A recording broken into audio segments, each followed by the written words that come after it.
Alléluia, gloire au Seigneur. Et l'Apocalypse de Jean, gloire au Seigneur. Alléluia. Alléluia, gloire au Seigneur. Et je vous invite à ouvrir donc la Bible dans Ésaïe au chapitre 65, versets 1 et 2.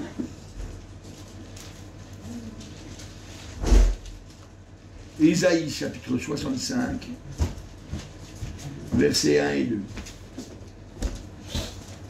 J'ai exaucé ceux qui ne demandaient rien. Je me suis laissé trouver par ceux qui ne me cherchaient pas.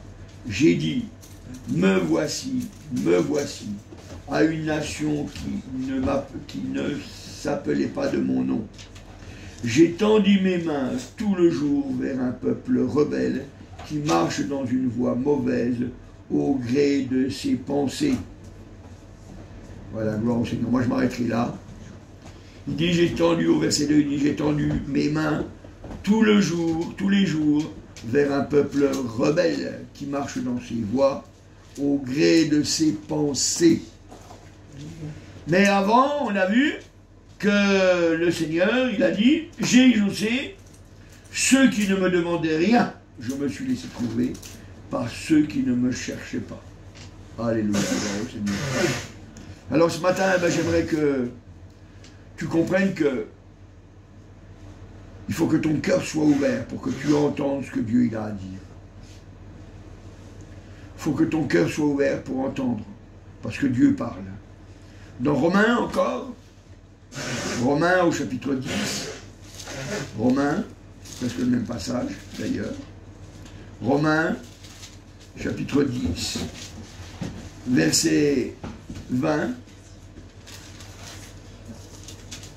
verset 20, 10, verset 20. Alors au verset 20, il est écrit, et Ésaïe pousse la hardiesse jusqu'à dire, j'ai été trouvé par ceux qui ne me cherchaient pas. Je me suis manifesté à ceux qui ne me demandaient pas. Vous voyez? Mais quand on regarde, on voit qu'au verset 21, il dit, mais au sujet d'Israël, il dit, j'ai tendu mes mains tout le jour vers un peuple rebelle et contredisant. Un peuple contredisant. Mais pour contredire, il faut entendre. Vous comprenez bien que vous ne pouvez pas contredire quelqu'un si vous n'entendez pas ce qu'il dit. Si vous n'entendez pas ce qu'il dit, vous ne pouvez pas le contredire. Mais là, il dit que c'est un peuple contredisant.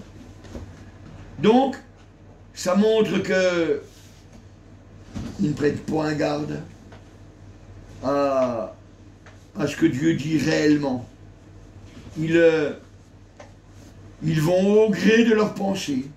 C'est ce qu'on a lu tout à l'heure dans Ésaïe. Ils vont au gré de leurs pensées. Et vous savez, on a vite fait de dévier au gré de nos pensées. Des fois, on a des désirs, mais on pense que c'est bon. Mais est-ce que c'est la volonté de Dieu? Est-ce que c'est la volonté de Dieu? C'est ça qui est important. C'est pour ça que le Seigneur il dit, j'ai été trouvé par ceux qui ne me cherchaient pas. Il y a des gens, ils ne cherchaient pas le Seigneur. Puis c'est Dieu qui s'est révélé à eux. Mais eux, ils ont écouté. Alors que ceux qui savent plein de choses sur le Seigneur, ben, ils ne veulent pas écouter. Ils sont contredisants. Ils disent, je ne suis pas d'accord avec toi, Seigneur. Vous savez, on a besoin d'être d'accord avec le Seigneur. Parce qu'autrement, on n'ira pas dans la gloire avec lui. Parce que si on n'est pas d'accord avec lui, on ne pourra pas vivre éternellement avec quelqu'un avec qui on n'est pas d'accord. Ça serait la guerre. C'est pour ça que, eh bien, on doit faire plier notre cœur. On doit faire plier notre cœur. La Bible dit dans Job, au chapitre 33, Job, chapitre 33,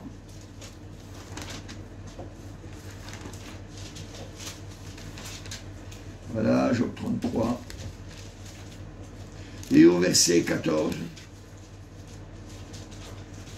il est marqué, Dieu parle cependant, tantôt d'une manière, tantôt d'une autre, et l'on n'y prend point garde.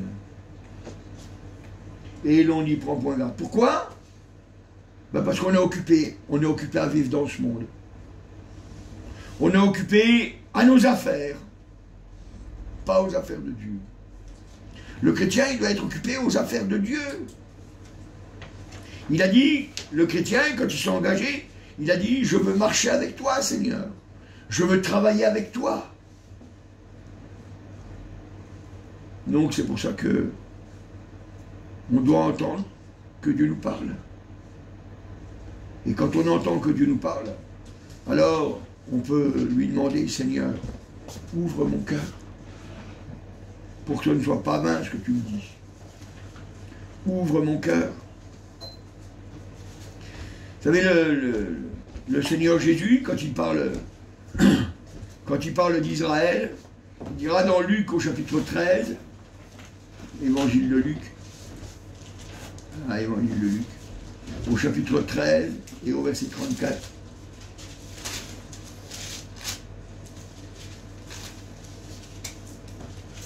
Luc chapitre 13 et au verset 34. Voilà, au verset 34, il est marqué, Jérusalem, Jérusalem, qui tue les prophètes et qui lapide ceux qui te sont envoyés. Combien de fois ai-je voulu rassembler tes enfants, comme une poule rassemble sa couvée sous ses ailes, et vous ne l'avez pas voulu. Et vous ne l'avez pas voulu. C'est une histoire de volonté. Qu'est-ce qu'on veut réellement? Est-ce qu'on n'a pas dit, Seigneur, je te donne ma vie? Ça veut dire, notre vie, elle ne nous appartient plus. C'est ça que ça veut dire. On a dit, Seigneur, je te donne ma vie. Parce qu'on a cru que la vie que Dieu nous donnait, eh ben, c'était la meilleure pour nous. C'était celle qui allait nous rendre heureux. C'est pour ça que on est venu sous ses ailes pour obéir, pour être protégé par lui. Il faut entendre que Dieu nous parle. Vous savez, on est dans la fin des temps. Je n'ai pas dit la fin du monde, hein, c'est pas pareil. Hein. On est dans la fin des temps. Ça veut dire que le Seigneur, il est à la porte. Je ne sais pas quand est-ce qu'il va venir. Mais je sais une chose, c'est qu'il faut être prêt. Et la parole de Dieu, elle nous montre que les vierges, dans Matthieu au chapitre 25, les vierges, eh bien, malgré qu'elles avaient entendu, eh bien, elles n'ont pas pris d'huile. C'est-à-dire, elles ont fait selon ce qu'elles pensaient, elles. Pas selon ce qu'il fallait faire, mais selon ce qu'elles pensaient, elles. Et c'est pour ça qu'elles n'ont pas voulu avoir d'huile, donc elles ne sont pas rentrées. Pourtant, elles en avaient d'huile dans la lampe, mais pas assez. Mais pas assez.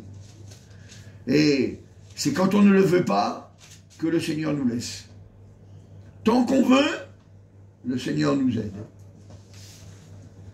C'est pour ça, quand on vient au Seigneur, on dit, voilà, Seigneur, je veux croire ta parole. Vous voyez? C'est pour ça que dans les Actes des Apôtres, au chapitre 28 et au verset 26, Actes des Apôtres, chapitre 28, et que dira l'apôtre? Et au verset 26, il dit comme ça, il dit, alors on peut lire depuis le verset 25, comme il se retirait en désaccord, Paul n'ajouta que ces mots avec raison, que le Saint-Esprit parlait à vos pères par le prophète Ésaïe, il dit, va vers ce peuple et dis, vous entendrez de vos oreilles, et vous ne comprendrez point. Vous regarderez de vos yeux, et vous ne verrez point. Car le cœur de ce peuple est devenu insensible. Ils ont endurci leurs oreilles, et ils ont fermé leurs yeux, de peur qu'ils ne voient de leurs yeux, qu'ils n'entendent de leurs oreilles, et qu'ils ne comprennent de leur cœur, qu'ils ne se convertissent, et que je ne les guérisse. Donc c'est une volonté opposée. C'est une volonté opposée. Et nous, on doit faire attention de ne pas avoir une volonté opposée. Il faut qu'on fasse très attention. Parce que une volonté opposée, ben, c'est une volonté qui entend la volonté de Dieu, mais qui veut quand même pas. Qui veut quand même pas. Vous savez, quand vous regardez l'église, vous apercevez quoi? Vous apercevez que on enseigne aux gens que on ne va pas de maison en maison, d'église en église. Mais les gens qui veulent le faire quand même, ils peuvent. Hein. On va pas aller les empêcher. Mais il y a toujours des conséquences. Et on s'aperçoit que tous ceux qui ont fait ça, ben ils sont toujours partis. Ben oui, parce que ça n'engage pas. Parce que ça veut dire qu'ils entendent, ils voient, mais ils ne veulent pas. Et c'est pour ça que nous, on doit faire attention. C'est moi, comme j'ai dit, je dis quand je pense que Salomon, l'homme le plus sage que la terre ait porté, parce qu'il s'est laissé aller, parce qu'il n'a pas cherché à obéir, eh bien, il est tombé dans tous les pièges. Et on aurait pu se dire, jamais il fera une idole. Non seulement il les a fait, mais en plus il s'est prosterné devant nous. Et il ne faut pas qu'on se croie plus malin que lui. Parce que c'est comme ça qu'on se perd. C'est pour ça qu'il faut qu'on soit attentif à ce que nous dit la parole de Dieu. Et quand on est attentif à ce que nous dit la parole de Dieu, alors on doit croire ce que nous dit la parole de Dieu. Hein, il faut entendre et croire que dans sa parole, il y a la vérité. Ça veut dire que si on croit ce que nous dit la parole de Dieu, c'est comme ça qu'on va pouvoir être vainqueur. Parce qu'on va entendre ce que Dieu nous dit, et à ce moment-là, eh bien, on va croire qu'il faut le mettre en application. Il dit, j'ai tendu mes mains tout le jour. Ça veut dire que tout le jour, il appelait les gens. Tout le jour, il appelait les gens. On l'a lu tout à l'heure dans Ésaïe 65. Il a tendu les mains tous les jours, parce qu'il appelait. Mais eux, ils ne croyaient pas Dieu. On a vu que ils étaient rebelles, contredisants. Ils ne voulaient pas. Donc automatiquement, ils ne pouvaient pas recevoir. Parce que la parole de Dieu, quand on se met à la croire, elle, qu'est-ce qu'elle nous dit? Elle nous dit dans Hébreux, au chapitre 11. Hébreux, chapitre 11. Et au verset 6. Hébreux, chapitre 11 et au verset 6. Elle nous dit, or, sans la foi, donc c'est la confiance, sans la foi, il est impossible de lui être agréable, car il faut que celui qui s'approche de Dieu croit que Dieu existe et qu'il est le rémunérateur de ceux qui le cherchent. Mais il est dit, sans la foi, il est impossible de lui être agréable. Et vous savez, quand notre Seigneur nous dit qu'on doit s'efforcer de rentrer, efforcez-vous d'entrer par la porte étroite, alors on doit avoir confiance en lui, qu'il y a vraiment un effort à faire. On participe nous-mêmes à notre salut en obéissant au Seigneur. Et c'est parce qu'on croit en lui, c'est parce qu'on croit en lui qu'on lui obéit. Sans la foi, il est impossible de lui être agréable. On peut être agréable si jamais on ne croit pas. Lui, il nous donne le moyen d'être sauvé, le moyen d'être délivré, le moyen de changer. Et nous, on doit le croire. Et ce qui prouve notre foi, c'est que l'on le met en application. C'est ça, entendre et croire dans sa parole. Donc, c'est-à-dire la mettre en action. C'est ça. C'est ça. Vous savez, c'est comme quand vous regardez dans l'évangile de Jean, au chapitre 9, évangile de Jean, au chapitre 9, et au verset 11, évangile de Jean, chapitre 9, verset 11. Donc c'était un aveugle de naissance, et au verset 11, qu'est-ce qu'il dira? Alors c'est l'aveugle qui parle, il répondit, L'homme qu'on appelle Jésus a fait de la boue, a oint mes yeux et m'a dit, va au réservoir de Siloé et lave-toi. J'y suis allé, je me suis lavé et j'ai pu voir. Vous voyez? Il a entendu, il a cru, il a accompli. C'est ça ce qui s'est passé. Il n'avait jamais vu de miracle, c'était un aveugle de naissance. Il ne savait rien de Jésus, il ne savait même pas si c'était vraiment Jésus qui était devant lui. Mais il a entendu. Il a cru. Il a cru cette parole. Il a obéi. Il a obéi. Et ça, c'est agréable à Dieu. Parce que le miracle peut se faire. Alors, cet homme, il a été encouragé. Comment est-ce qu'il a été encouragé? Jésus lui a mis de la boue sur les yeux. C'est un encouragement. Parce que quand il avait de la boue sur les yeux, il fallait quand même se laver. Parce qu'il ne pouvait pas rester avec sa boue. Et c'est pour ça que le Seigneur lui a dit, voilà où il va falloir que tu ailles te laver. Il va falloir que tu ailles à Siloé. C'est pas ailleurs, c'est à cet endroit-là. Et c'est là qu'il est allé. C'est là qu'il est allé. Vous voyez? Il n'a pas fait ce qu'il a voulu. Peut-être qu'il y avait une source plus proche pour se laver. Mais il a entendu. Il a cru. Alors, comme il a cru dans cette parole, il a mis en action. Vous voyez? La Bible, elle nous dit, pour qu'on comprenne bien, elle nous dit dans Ésaïe, au chapitre 42, de telle façon qu'on comprenne bien ce qui se passe, qu'on comprenne bien qu'on a un Dieu de miracles, un Dieu qui veut faire tout pour nous.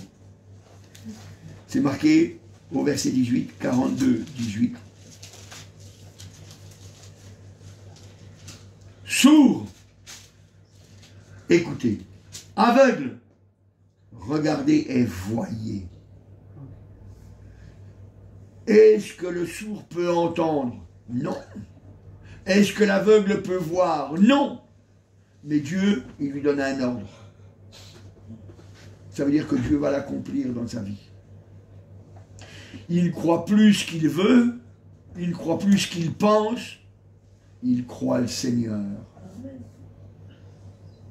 Vous savez, si on veut être délivré dans notre vie, il faut qu'on croie au miracle.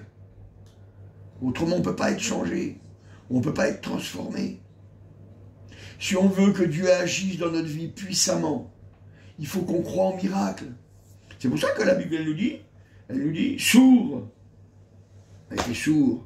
Sourd, écoutez. Ils doivent écouter. Mais le sourd de lui-même, il ne peut pas. Encore, il dit, aveugle, regardez et voyez.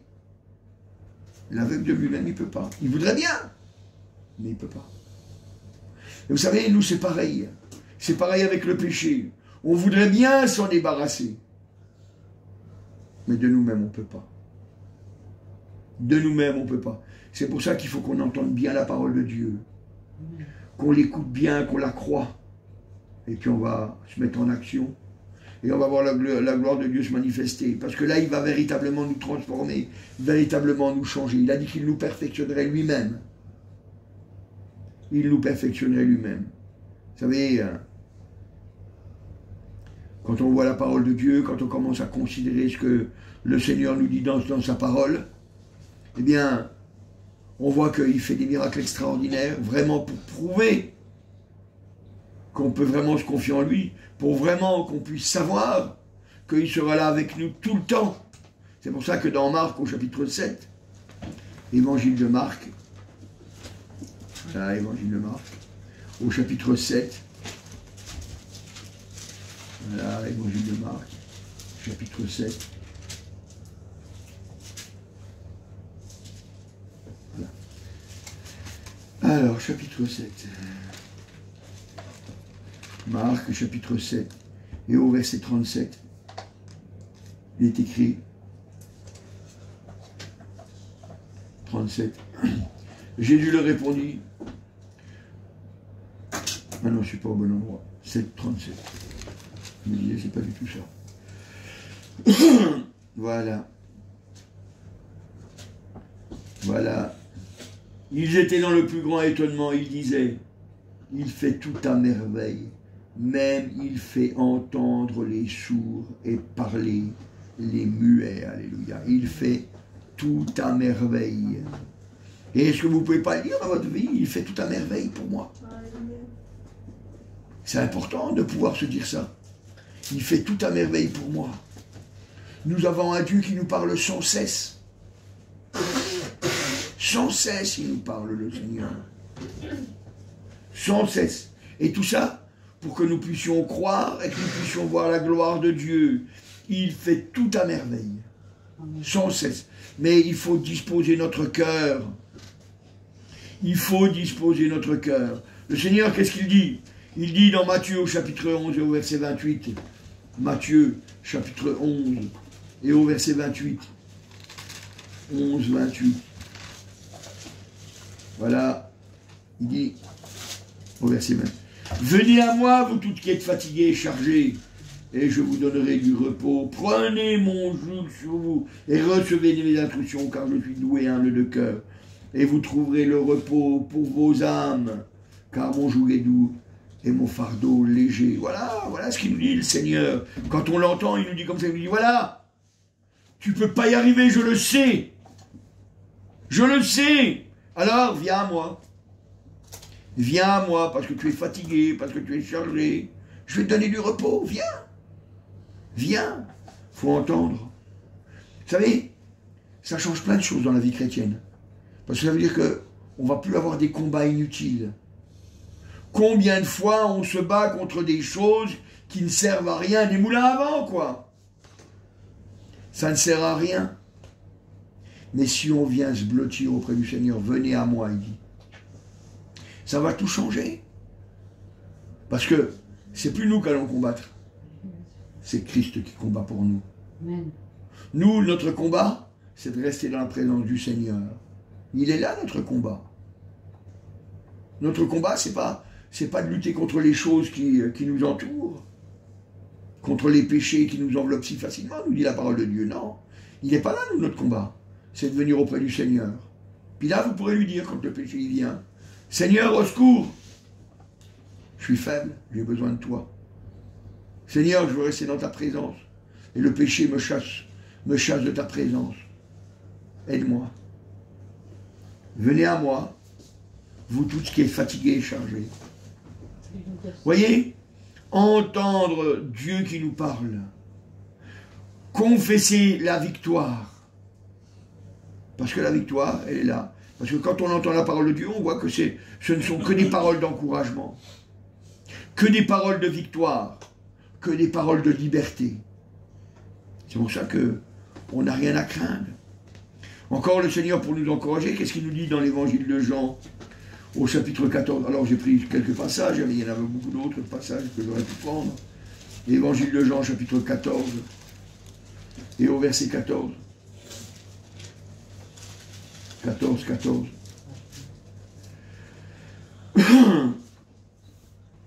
Si vous demandez quelque chose en mon nom, je le ferai. Si vous demandez quelque chose en mon nom, je le ferai. Ça veut dire, Seigneur, je suis d'accord avec toi. Et comme je suis d'accord avec toi, je crois à ta parole, alors je peux demander quelque chose. Je sais que ça va être fait. C'est sûr que si on est dans le péché et puis qu'on veut rester dans le péché, on se vautre dans le péché, c'est vrai que la parole de Dieu, elle est là. Mais si on ne vient pas se blottir dans les bras du Seigneur, ben, ça ne marche pas. Ça marche que si on dit, voilà, moi, j'ai compris que tu m'appelles à ton service. J'ai compris que tu m'as dit que tu me ferais réussir. Et tu me fais réussir. Et jusque-là, j'ai été béni. Alléluia. Alors, je viens à toi pour avoir des forces. Et les choses que j'ai besoin, eh ben, je les demande dans ton nom. Parce que tu as dit qu'avec ton nom, j'obtiendrai. Et c'est ce qui nous arrive. C'est ce qui nous arrive. On obtient ce que le Seigneur nous donne, nous a déjà donné. Parce que quand on se présente devant le Père, eh ben on se présente avec le sang de Jésus. on se présente avec le sang de Jésus. Et la Bible, elle nous dit que celui qui prononce le nom du Seigneur, qu'il s'éloigne de l'iniquité. Le seul moyen de s'éloigner de l'iniquité, c'est de nous approcher toujours plus de Jésus. Ne croyez pas qu'on peut faire autrement. Ne croyez pas qu'on peut faire autrement. Voyez? Et c'est pour ça qu'il nous dit, si vous demandez quelque chose en mon nom, hein, on a lu au verset 14, je le ferai. Parce que, qu'est-ce qu'il veut qu'on demande dans les psaumes? Psaume chapitre 2. Psaume chapitre 2 et au verset 8. Psaume chapitre 2 et au verset 8. Verset 8, il est dit, demande-moi et je te donnerai les nations pour héritage, les extrémités de la terre pour possession. Alléluia. Il dit, demande-moi et je te donnerai les nations pour héritage. Vous comprenez? C'est l'amour des âmes. C'est ça l'amour des âmes. Le Seigneur Jésus, quand il est venu sur la terre, il n'a pas prié pour lui. Il a prié pour les âmes. C'est pour ça que quand lui priait pour ses besoins, eh bien, c'était en fonction des âmes. C'était en fonction des âmes. Il dit, demande-moi et je te donnerai les nations pour héritage, les extrémités de la terre pour possession. Et par le travail de son âme, nous dit la parole de Dieu. Alors il a sauvé toi et moi. Et c'est pour ça qu'il faut que nous venions auprès du Seigneur avec vraiment ce désir de faire sa volonté. Le temps qui nous est donné est court.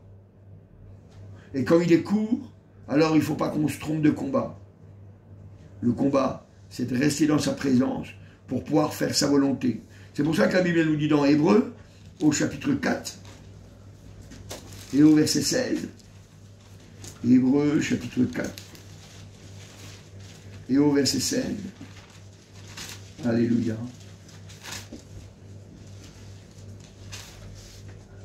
Hébreux, chapitre 4, et au verset 16, il dit, au verset 16, il est marqué, approchons-nous donc avec assurance du trône de la grâce, afin d'obtenir miséricorde et de trouver grâce pour être secouru dans nos besoins. Pour être secouru dans nos besoins. Et on a besoin d'être des bons témoins. On a besoin de refléter la gloire de Dieu. Vous savez, quand Moïse il est monté sur la montagne, et qu'il est resté 40 jours et 40 nuits, et qu'il a prié, et qu'il a lutté, quand il est revenu, il avait le visage qui brillait. Eh bien, nous c'est pareil, vous savez, quand on va dans la présence de Dieu, les gens, ils le savent. Ils le savent. Ils disent qu'on n'est pas comme les autres. Alors on n'aura peut-être pas le visage qui brille, quoique Dieu il fait ce qu'il veut. Mais notre âme va briller. Et ça va se voir. Ça va se voir. Ceux qui nous entourent, ils vont voir que Dieu habite en nous. Et que nous ne faisons pas ce que nous voulons, que nous faisons la volonté du Seigneur. Et quand on nous demandera des comptes, on leur dira, oh non, pas parce que je ne peux pas faire ma volonté, c'est pas ça. C'est parce que je veux réussir. Vous savez, c'est comme quand un enfant, il obéit au prof. Le prof, il dit, vous faites ceci, ceci, ceci, ceci, et puis ben, l'élève, quand il veut réussir, il le fait. Vous savez, des fois, les gens, ils croient que on peut faire comme on veut, on ne peut pas faire comme on veut. Imaginez-vous voir un prof. Il dit, bon, ben, vous allez me faire moi, je ne sais pas, moi. Vous allez me faire un devoir sur le participe présent. Puis lui, vous faites un devoir, mais beau, magnifique, bien fait, tout ça, etc. Mais vraiment bien fait, tout. Sur le passé composé. Vous pensez que vous aurez une bonne note? Vous êtes hors sujet. Même que vous avez bien travaillé, ça ne servira à rien. Ben, c'est pareil avec Dieu. Si vous ne rentrez pas dans son plan, si vous ne vous approchez pas avec assurance, la Bible dit du trône de la grâce. Ce n'est pas le trône du mérite, c'est le trône de la grâce. Eh bien, si vous ne vous approchez pas comme ça, ben vous allez faire que avec vos forces. Des choses que vous allez trouver jolies, Vous allez vous dire, ah, pour Dieu, c'est bien. Mais ce n'est pas ça ce que Dieu demande. C'est qu'on fasse sa volonté. Pour qu'il puisse nous délivrer, nous transformer. Et encore aider ceux qui sont autour de nous. Vous savez, comme je dis toujours, hein, on a un père, une mère, un frère, une soeur, un mari, une femme, un fils, une fille, un cousin, une cousine. Enfin, quelqu'un qu'on aime, quoi. Et si on veut vraiment le sauver, si on veut vraiment l'amener au salut, alors il faut qu'il voie en nous la bénédiction de Dieu. Approchons-nous donc avec assurance. Je viens à toi, même que je sais que j'ai des péchés. Même que je sais que j'ai chuté. Je viens à toi, parce que je veux changer. Je n'écoute pas ce que mes pensées me disent. C'est le trône de la grâce. C'est pas avec mes forces. C'est avec tes forces, Seigneur. 7 fois le juste il tombe, 7 fois il se relève. C'est pour ça que c'est important. On doit entendre. Ça doit résonner dans notre cœur. On entend. Nous avons un Dieu miséricordieux. Il nous parle sans cesse. Sans cesse parce qu'il nous a rachetés. Et il veut qu'on reste dans son plan. Il veut qu'on entende. Il veut qu'on voit. Il veut qu'on réussisse. Et c'est important, vous savez. C'est important. Encore quand vous lisez dans Éphésiens au chapitre 3, Éphésiens chapitre 3, et au verset 12, Éphésiens chapitre 3, et au verset 12. Voilà. Il est marqué, donc, en lui, donc en Jésus. En lui, nous avons par la foi en lui la liberté de nous approcher de Dieu avec confiance. Avec confiance. Et vous savez, c'est pour ça que quand nos pensées nous disent ah, t'as bien travaillé là, hein? Ah, là, c'était bien. Eh bien, il faut s'en méfier. Parce qu'on risque d'aller dans la présence du Seigneur. Enfin, on croit aller dans la présence du Seigneur. Et puis, en fait, on n'y est pas. Alors que si jamais on vient humblement, reconnaissant que nous sommes vraiment imparfaits, et que à chaque fois qu'on a réussi, c'est Dieu qui nous a fait réussir, alors on a entendu. Là, on a entendu. Et puis, à ce moment-là, eh ben, c'est par la foi en lui, la liberté de nous approcher de Dieu. On a la liberté. Ça veut dire qu'on peut le faire ou pas le faire. Vous voyez? Donc, il faut entendre et croire en sa parole, parce que ça nous donne la liberté. Ça nous donne la liberté de nous approcher de Dieu avec confiance pour recevoir la bénédiction et pour pouvoir véritablement changer. On ne change pas autrement. Vous savez, Dieu répond et nous, on doit le témoigner. Alléluia. Nous, on doit le témoigner. La Bible, elle nous dit dans Exode au chapitre 15, Genèse, Exode au chapitre 15. Alléluia, merci Seigneur. Exode chapitre 15 et au verset 26. 15, 26.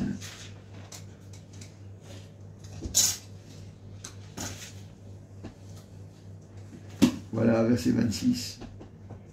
Il dit, si tu écoutes attentivement la voix que l'Éternel ton Dieu, si tu fais ce qui est droit à ses yeux, si tu prêtes l'oreille à ses commandements, et si tu observes toutes ses lois, je ne te frapperai d'aucune des maladies dont j'ai frappé les Égyptiens, car je suis l'Éternel qui te guérit. Amen. Je suis l'Éternel qui te guérit. Dieu répond, il est celui qui guérit. Témoignons-le. Témoignons-le. C'est pour ça que Dieu il veut qu'on parle. Il nous a donné son Saint-Esprit pour qu'on soit les témoins. Et parce que son Saint-Esprit est là pour nous aider, alors on peut témoigner. Vous savez, on a des fois envie de faire, comment je pourrais dire ça, le théologien. Mais nous, on n'est pas des théologiens. Nous, on est des hommes et des femmes qui vivons avec le Seigneur. Et parce qu'on vit avec lui, on témoigne de ce qu'on vit avec lui. Vous voyez, par exemple, là, quand on fait le dimanche après-midi, hein, je le disais encore en pastoral, quand le dimanche après-midi, on fait la réunion où on donne chacun notre témoignage, ben ça nous apprend à savoir que notre Dieu, il agit dans la semaine. Quand on a des besoins tous les jours. Et ça peut nous les repasser dans le cœur. Et c'est comme ça qu'on peut réussir. C'est comme ça qu'on peut être un témoin fidèle. Voilà ce que le Seigneur a fait dans ma vie. Et vous savez, il n'y a pas de petites choses. Vous savez, il y a un frère à Besançon, il avait prié pour avoir une poubelle. On se dirait une poubelle. Eh bien, il est exaucé. Il a reçu même, je crois, 3 poubelles. Mais il n'y a pas de petites choses. Il n'y a pas de petites choses. On a des besoins. Et on les fait connaître à Dieu. Parce qu'on doit témoigner autour de nous. Et comment est-ce qu'on peut faire mieux que d'avoir une réponse de Dieu pour pouvoir le témoigner? C'est parce que Dieu agit dans nos vies et que on le voit concrètement agir qu'on peut le témoigner. C'est pour ça. J'ai un Dieu qui guérit. J'ai un Dieu qui est là et qui m'exauce. Un Dieu qui me transforme. Un Dieu qui me transforme. Regardez voir, un jour, il y a quelqu'un, il avait demandé à Dieu, il avait demandé quelque chose à Dieu, c'est dans 1 Chronique, au chapitre 4. C'est Jabez. 1 Chronique, au chapitre 4. 1 Chronique, chapitre 4. Et au verset 10. 1 Chronique, chapitre 4, et au verset 10. Au verset 10, il est marqué. Jabez invoqua le Dieu d'Israël en disant, si tu me bénis, et si tu entends si tu étends les limites, si ta main est avec moi, si tu me préserves du malheur, en sorte que je ne sois pas dans la souffrance, ... C'est même pas dit tout ce qu'il a dit. Et marqué, et Dieu accorda ce qu'il avait demandé. Et Dieu accorda ce qu'il avait demandé. Et c'est resté dans la parole de Dieu pour que toi et moi, mon frère, ma soeur, eh bien, on puisse le voir. Qu'on voit que Dieu répond. Dieu répond. Et vous savez, quand on voit que Dieu nous accorde sa grâce, hein, c'est sa miséricorde, hein, on l'a vu, hein, quand Dieu nous accorde sa grâce, eh bien on peut dire aux autres, viens auprès du Seigneur, il accorde la grâce. Et vous savez, généralement les gens ils vous répondent, ils disent, quand je serai mieux, j'irai. Et c'est là qu'il faut leur dire, non, c'est maintenant que tu as besoin. Et puis si jamais il vous dit, parce que c'est souvent ce qu'il dit, oui mais moi je ne veux pas venir en étant en mauvais état. Tu dis, ben ça c'est de l'orgueil. Parce que Dieu il nous veut tel qu'on est, pour pouvoir nous transformer. Vous voyez? Donc on a un témoignage à rendre, et il est important ce témoignage. Ce n'est pas rien. N'oubliez pas qu'on a été racheté à grand prix. On a été racheté à grand prix. Pour qu'on puisse continuer l'œuvre du Seigneur. On participe à l'œuvre de Christ. On participe à l'œuvre de Christ. À notre tour, on devient des petits sauveurs, en quelque sorte. Parce qu'on leur montre que notre Dieu répond. Dieu nous parle, on l'entend, on le croit, on l'applique. Dieu répond, on le témoigne. Alléluia, gloire au Seigneur. Voyez? C'est souvent ce que les gens ils oublient, quoi, qu'on a un Dieu qui répond. Les gens ils veulent faire avec leur force, et c'est pour ça que ça ne va pas. Mais nous on peut témoigner que quand on est sans force, la force que nous avons c'est la force de Dieu, alléluia. Vous voyez, c'est ça qu'il faut qu'il faut témoigner. D'ailleurs, quand Jean-Baptiste il est venu poser des questions pour le Seigneur Jésus, Qu'est-ce qu'il a dit le Seigneur Jésus dans Luc, au chapitre 7, Évangile de Luc, au chapitre 7. Voilà, Évangile de Luc, chapitre 7. Et au verset 22.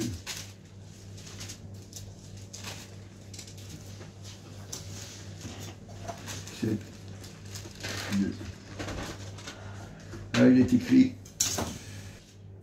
Et il leur répondit, allez rapporter à Jean, donc ça veut dire témoigner, hein, allez rapporter à Jean ce que vous avez vu et entendu. Les aveugles voient, les boiteux marchent, les lépreux sont purifiés, les sourds entendent, les morts ressuscitent.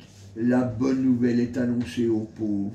Heureux celui pour qui je ne serai pas une occasion de chute. Alléluia. Donc on voit que il lui dit d'aller rapporter à Jean. Tu vas lui témoigner, vous allez leur témoigner à Jean, voilà. Et vous allez rapporter quoi? Ce que vous avez vu, parce que je vous ai dit. Hein. Ce que vous avez vu et entendu. Vous l'avez vu, vous l'avez entendu. Et les aveugles voient, les boiteux marchent, les lépreux sont purifiés, les sourds entendent, les morts sont ressuscités. Mais la bonne nouvelle est annoncée aux pauvres.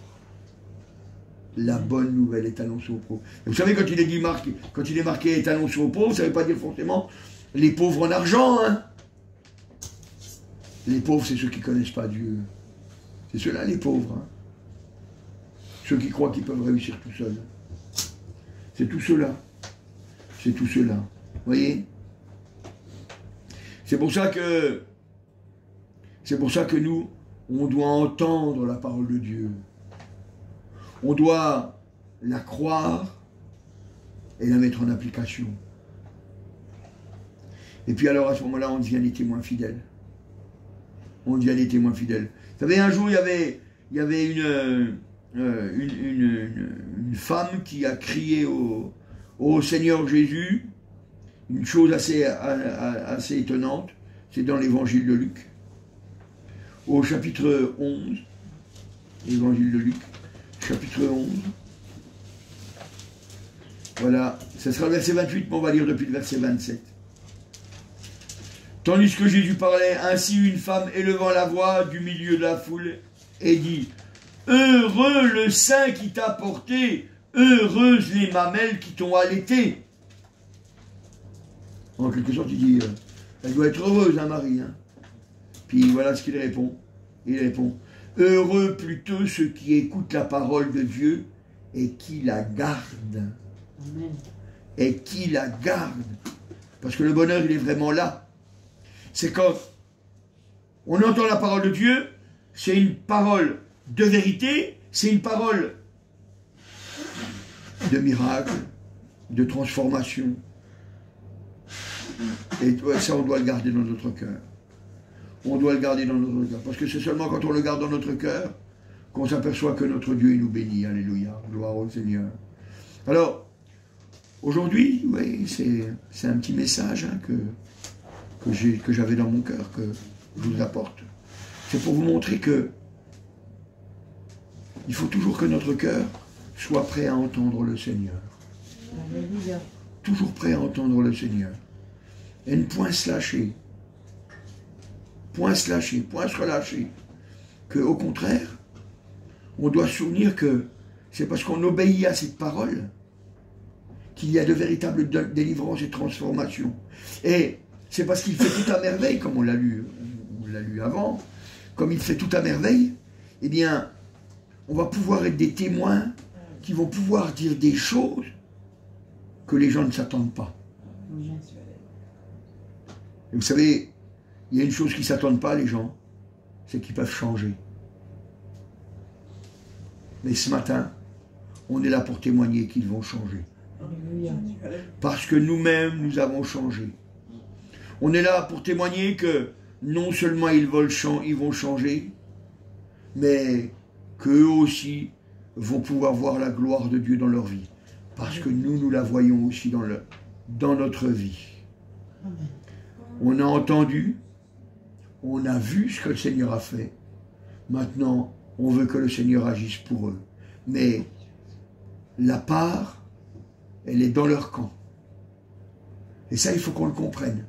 Parce qu'autrement, on va se décourager. Leur part, maintenant, la part, elle est dans leur camp. C'est à eux maintenant d'accepter. Ils ont entendu et ils ont vu. Ils ont entendu qu'il y a un Dieu. Ils ont vu que tout a été fait à merveille.